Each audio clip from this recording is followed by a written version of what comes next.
Are you ready to learn Spanish? Welcome to Talk Spanish, the podcast to learn about Mexico, places, food, culture, entertainment, and more with real people, real Mexicans. Now your host, Armando Negrete.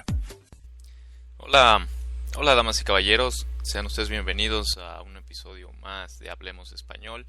Hoy un café español número 6. El día de hoy vamos a hablar del Día de Muertos, una traducción mexicana, The Day of the Dead. El 2 de noviembre celebramos el Día de Muertos, una tradición ancestral.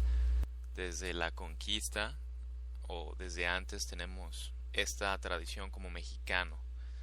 Es algo que las culturas mesoamericanas, prehispánicas nos han dejado. Entonces quédense para que sepan cómo es el Día de Muertos aquí en México. Comenzamos. El Día de Muertos es considerado la tradición más representativa de la cultura mexicana. La celebración se lleva a cabo los días 1 de noviembre, que es dedicado al alma de los niños, y al 2 de noviembre, a la de los adultos. El 1 de noviembre se llama Los Santos Inocentes. Entonces, niños que fallecen son inocentes y entonces celebran el 1 de noviembre. Y el 2 de noviembre, general, los adultos. El origen del Día de Muertos tiene antecedentes relacionados con el mestizaje, como lo decía, con la conquista. Españoles casándose con indígenas y teniendo hijos mestizos. Por eso es mestizaje. Comprende rasgos culturales indígenas y españoles que al mezclarse dieron lugar a todos los ritos y ceremonias que se realizan alrededor de esta festividad. Aunque la celebración anglosajona de Halloween se ha popularizado entre la población mundial o en mexicana, en la mayoría de los hogares mexicanos la tradición perdura y se colocan ofrendas con elementos muy particulares. Como a continuación, 5 de los principales aspectos principales de estos días. Número 1. Ofrendas como bienvenida. ¿Por qué bienvenida? Porque en estos días celebramos que vienen a visitar nuestros muertos, nuestros difuntos, nuestros seres queridos. La creencia popular es que las almas de los seres queridos que se nos fueron regresan de ultratumba, esto quiere decir del más allá, de la muerte, durante el Día de Muertos. Por tal motivo, se les recibe con una ofrenda, un regalo, un obsequio, algo que va a estar ahí para que ellos lo tomen, donde se coloca su comida y bebida favorita. Entonces, ¿recuerdan qué comida le gustaba a su abuela, a algún ser querido? Entonces, si les gustaba mucho el mole poblano, una comida tradicional de México, se les deja su platillo de mole poblano y su bebida favorita. Si era muy cervecero o le encantaba el agua de limón, se les deja esa bebida. Fruta, calaveritas de dulce, que es dulce hecho de azúcar en forma de cráneo, decorado con más azúcar. También se colocan muchas cosas fotos, recuerdos de esa persona. Y no pueden faltar las coloridas flores de cempasúchil, unas flores amarillas muy vistosas que se dan en esta época del año. Juguetes para los niños y alguna cosa, objeto que les guste o que les gustaba usar mucho a esa persona. Número 2. Iluminando el camino de regreso a casa. Una parte importante de esta tradición implica visitar los cementerios, ya sea durante el día o la noche. Las familias acuden y colocan velas sobre las tumbas como una forma de iluminar el camino de las almas en su regreso a casa. Muchos pasan la noche en los panteones, que en estos días abren las 24 horas. Otros contratan grupos musicales que interpretan las canciones preferidas de los difuntos al pie de su sepulcro. Entonces, ¿recuerdan la canción favorita de algún ser querido que haya fallecido? Entonces, se las van a tocar estos días. Pueden recordarlo recordando su música. Es importante. Por cierto, ¿cuál es su canción favorita? Comenten. Número 3. El humor mexicano frente a la muerte. En México se percibe a la muerte de una manera muy peculiar. Los mexicanos utilizan la sátira, esto quiere decir la burla,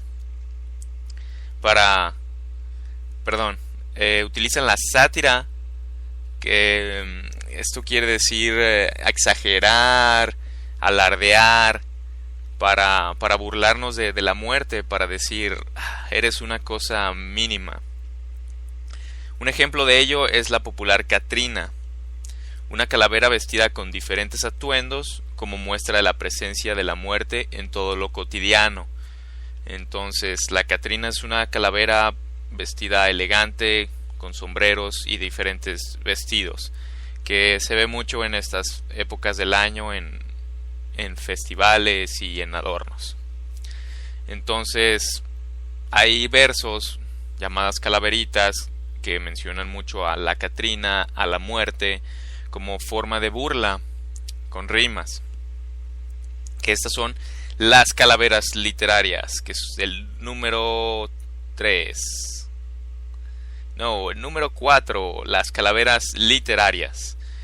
Estos son versos como con rimas, con la sátira que venía diciendo. En la celebración del Día de Muertos, las calaveritas de dulce no son las únicas protagonistas. La cultura popular mexicana encuentra diversos medios de expresión para demostrar su sentir por esta tradición. Entre las más populares se encuentran las famosas calaveras literarias. Se trata de versos rimados que ironizan situaciones de personajes populares principalmente, usando el tema de la muerte con una intención humorística, con humor, con gracia. Cada año se promueve esta actividad cultural mediante concursos en los que se premia la creatividad y la picardía de las composiciones. Mientras más graciosas, originales y apegadas a la realidad sean, es como se premia mejormente. Por ejemplo, ahorita del presidente Enrique Peña Nieto debe de haber muchos lo quisieran muerto, pero simplemente se burlan de él, no es que lo quieran matar. ¿Sí? Número 5. El pan de muerto que se comen los vivos. Tenemos un pan que se llama pan de muerto. Algo infaltable en cada cena y ofrenda es el delicioso pan de muerto. Los hay de diferentes estilos y formas. El más popular es redondo, cubierto de azúcar blanca o roja, con tiras que simulan huesitos. Sobre el pan en forma circular, tiras en forma de huesos. También son aquellos con formas de esqueletos o animales. Los ingredientes pueden variar dependiendo la región del país, el centro o el norte, como los panes cubiertos con ajonjolí, típicos de Xochimilco. Número 6. Datos interesantes sobre el Día de Muertos. Se presume que el azúcar pigmentada con color rojo, utilizada para recubrir el pan de muerto, fue idea de los colonizadores españoles, para disuadir simbólicamente a los indígenas y hacerlos renunciar a los sacrificios humanos en honor a sus dioses. Antes, los antepasados indígenas de mexicanos sacrificaban humanos. El color de la muerte en el México prehispánico era el amarillo. Por ello, la flor de cempasúchil es utilizada tradicionalmente en la ofrenda del Día de Muertos. En algunas regiones de Michoacán, del estado de Michoacán, Los niños son los encargados de velar en los panteones el día 1 de noviembre. ¡Qué miedo! Un panteón, un niño. La adaptación cultural que se hizo del popular Trick or Treat, utilizado por los niños estadounidenses durante Halloween, en México cambió por ¿me da mi calaverita? Algunos de los sitios más atractivos para visitar durante el Día de Muertos por el colorido y la emotividad con que llevan a cabo esta tradición son Janitzio, Mixquic y Xochimilco. Janitzio está en Michoacán y hacen todo un espectáculo en el Día de Muertos 2 de noviembre. Sin duda es algo que como turistas no hay que dejar de hacer si vienen a México por estas fechas, claro está. Y ahora vamos a ver un poquito más sobre las calaveras de azúcar. Esta delicia azucarada en forma de calavera tiene su origen desde la prehispanía, desde la conquista de los españoles, que bueno, ellos tenían un dulce típico hecho de azúcar. Entonces era una técnica traída por los españoles, el alfeñique, una especie de caramelo o confitura con base de azúcar pura de caña hasta formar una pasta moldeable. Esta pasta moldeable la hicieron en forma de cráneo, de calavera, y de ahí empezaron a hacer muchos moldes y entonces tenemos ya la calavera de azúcar. La tradicional calaverita de azúcar se elabora con una mezcla de azúcar caliente con un poco de limón, que se funde hasta formar una masa líquida, la cual se vacía en un molde para dar la forma de un cráneo. Después, con azúcar glass coloreada se agregan los detalles de forma artesanal. A mano se pintan los ojos, los dientes, iba a decir boca, pero los cráneos ya no tienen bocas, sino simplemente dientes. Y espirales en la parte superior del cráneo y una sonrisa. Bueno, claro, los dientes. Una de sus particularidades es llevar en la parte superior el nombre de la persona a la cual está destinada. Se utiliza mucho regalar estas calaveras de azúcar con el nombre de quien está destinado. Por ejemplo, Ana. Ten esta calaverita, tiene tu nombre, te la regalo. Armando, te la regalo. Y son unos diseños que últimamente han mejorado bastante gracias a tantos diseñadores mexicanos. En diseño gráfico, este tipo de calaveras se ha difundido bastante en internet. Los tatuajes, calaveritas de azúcar en tatuajes, un diseño muy particular, muy mexicano, que vale la pena que las vean.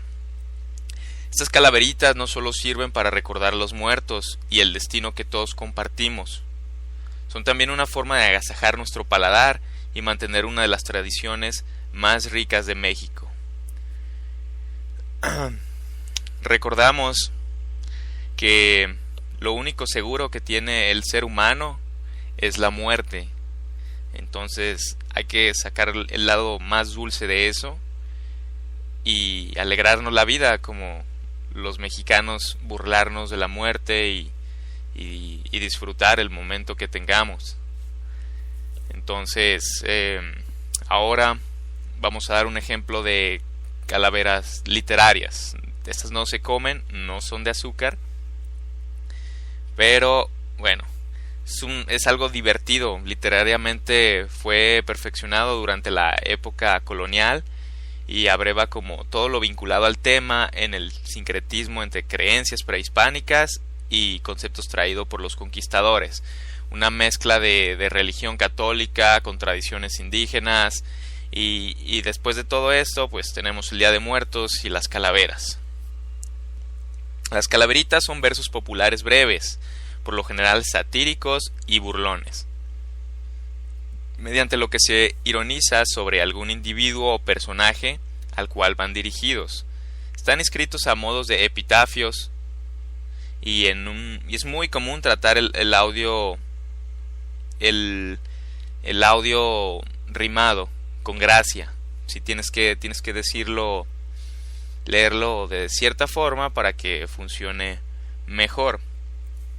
Al acercarse las festividades de Día de Muertos, que en la tradición mexicana se realiza durante varios días, incluyendo el de Santoral Católico Fieles Difuntos del 2 de noviembre, es cuando se dirige este tipo de mensajes hacia los personajes públicos, como ya mencioné, Enrique Peña Nieto, no faltarán sus calaveritas. Las calaveritas como expresión poética popular y las calaveras de posada como una manifestación plástica de este sentimiento trágico cómico de la vida, llegaron entonces a una síntesis perfecta y bueno, tenemos después corridos y muchas cosas más. Pero vamos al grano. Un ejemplo de una calaverita: a la tortillera, quien es la señora, la mujer que hace tortillas de maíz y comemos tortillas todos los mexicanos, claro. Entonces, el oficio de tortillera. Comenzaremos, señores, con Juana la tortillera, que vende buenas tortillas, pero están tan amarillas que dicen que es calavera. Al tendero, una persona que tiene una tienda de abarrotes. Don Catarino el tendero, que siempre está de montera, vende los chiles tan viejos que son más que pellejos, y por eso es calavera.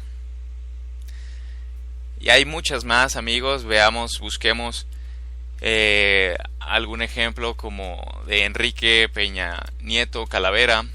Ustedes también pueden buscarlo en internet, calaveras, versos mexicanos, y encontrarán suficientes, pero busquemos una actualizada, que casi siempre es muy graciosa porque son cosas que están pasando y ahorita hay demasiada información sobre eso por lo que pasa en México, sobre la muerte y muchas cosas más. Entonces, calavera para Enrique Peña Nieto. A México la Catrina llegó cantando este son y diciendo a Peña Nieto: yo te quiero en un cajón. Estaba muy indignada porque comenzó su empresa liberando a Cassés Crespin, la delincuenta francesa. Le gritó a este copetón con un altisono léxico: has engañado a tu pueblo con ese pacto por México. Te llevaré hasta el Averno para que el diablo te reciba, pues qué desmane lograste en la reforma educativa. Y es que otra miscelánea que resultara contraria, el beneficio del pueblo, esa reforma hacendaria. ¿Qué decir de la energética? Que por ley y convicción no se trate de otra cosa que apostasía a la nación. Le decía así la Catrina: sé que esos traspiés siguientes se dieron, pues confundiste a Cruzé con Carlos Fuentes, a Kraus con Carlos Fuentes. Muy coqueta la Catrina, se quitó toda la ropa y le dijo al presidente: yo voy a ser tu gaviota. Te voy a llevar conmigo y no te pongas flamenco, o te aplicaré la misma que tú aplicaste en Atenco. Tu tormento en el infierno nadie hará que te lo quite, y no podrás defenderte ni tus hijas por el Twitter. La muerte se lo llevó, gritando por las colinas: me llevaré por siempre al pupilo de Salinas. Se ha llevado la pelona, entre lágrimas y risas, el presidente que hiciera la empresa de Televisa. Esta calaverita es un poco difícil de entender, dado las palabras que se utilizan y el contexto. El contexto es muy importante, ya que personajes, anécdotas e historias se encuentran en las calaveras. Si no estás familiarizado, no conoces de noticias que están pasando o de hechos que ha hecho Peña Nieto, cosas que le han pasado, entonces probablemente no te dé risa o no le entiendas.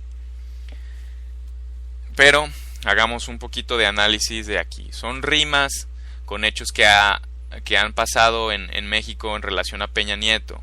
Entonces la gente le tira por Twitter y su hija lo ha defendido. Ha confundido a Krause con Carlos Fuentes. ha hecho reformas educativas, hacendarias y energéticas que no le han quedado muy bien, y aquí en esta calaverita se están burlando con rimas. Y al final de cada calaverita casi siempre se muere, se lo lleva la muerte, se lo lleva la Catrina, se lo lleva la calavera, y en este caso la pelona. Y así es como un ejemplo de calaverita literaria. En el blog, en la página Full Podcast, les dejaré más ejemplos de calaveritas. Llegamos al final de este café el día de hoy sin música de fondo. Díganme qué opinan con música de fondo o sin música de fondo. La diferencia entre Café Español y Hablemos Español Podcast es que vengo a hablar sobre un tema en especial, un poco más tranquilo, sin tanto vocabulario, sino simplemente una charla, yo platicándoles sobre un tema. Eso es Café Español. Hablemos Español es para entrevistas y temas un poco más grandes que simplemente una charla rápida. Llegamos al final de este Café Español número 6. El sitio web donde se pueden comunicar conmigo es fullpodcast.com, fullpodcast.com, y ahí está, bueno, el Twitter y el Facebook de la página. Pueden comentar en cualquier parte en cualquier blog, y les agradecería sus recomendaciones en iTunes, que nos evalúen 5 estrellas, que nos sigan en Spreaker. Estamos en Spreaker.com, hay una comunidad muy grande de podcasts donde yo hospedo este podcast, y está muy bueno el servicio, es la verdad muy recomendable si ustedes quieren hacer el podcast. Si ustedes quieren salir en este programa, comentar algo, solo comuníquense conmigo y yo me arreglo. Preguntas, dudas, comentarios, recomendaciones, todo es muy bien recibido en fullpodcast.com, pero directamente puede ser en el siguiente correo electrónico: elcamarada@gmail.com. elcamarada@gmail.com. es con letra K, ELKAMRADA, El Camarada. Necesito un correo más fácil, ya sé, pero también pueden comunicarse conmigo, seguirme en Twitter, armandonc.com, y en el facebook.com/full podcast, o en su barra de Facebook busquen Full Podcast, y ahí déjenme un comentario, una duda, lo que sea, estoy a sus órdenes. Gracias por haber escuchado, hasta la próxima. Thanks for listening to the podcast. Until the next episode.